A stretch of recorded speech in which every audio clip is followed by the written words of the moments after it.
Australian GDP grew 0.6% in the June quarter, a tenth above market expectations and level forecast by the RBA.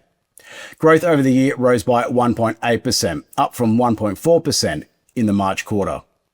The improvement was driven mainly by households, with spending up 0.9%, powered by the strongest lift in non-essential purchases in the past 3 years. That spending splurge came at the expense of savings, with the household savings ratio down a full percentage point to 4.2%.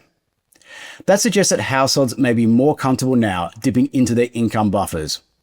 With house prices rising again and the labour market still resilient, it suggests the private sector recovery may have legs in the quarters ahead, contingent of course on labour market conditions continuing to hold up. Elsewhere, government consumption added to growth, but this was more than offset by a sharp fall in public investment, which saw the biggest drop since 2017 outside of the pandemic.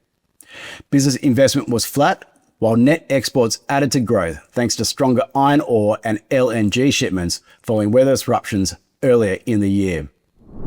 Productivity, however, remains a weak spot for the Australian economy. Output per hour barely moved, while unit labour costs rose 4.4% from a year earlier. That may have been the smallest increase since the middle of 2022, but it remains well above the RBA's 2.5% inflation target.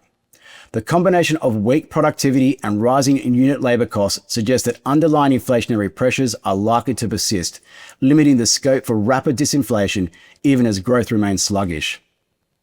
The upside surprise in the GDP report immediately shifted the outlook for the RBA.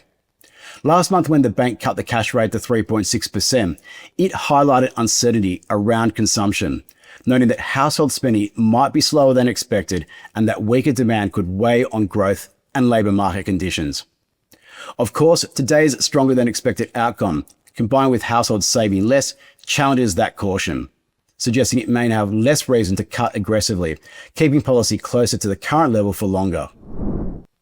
Rate markets responded quickly, with traders now pricing just a 17% chance of a rate cut in September.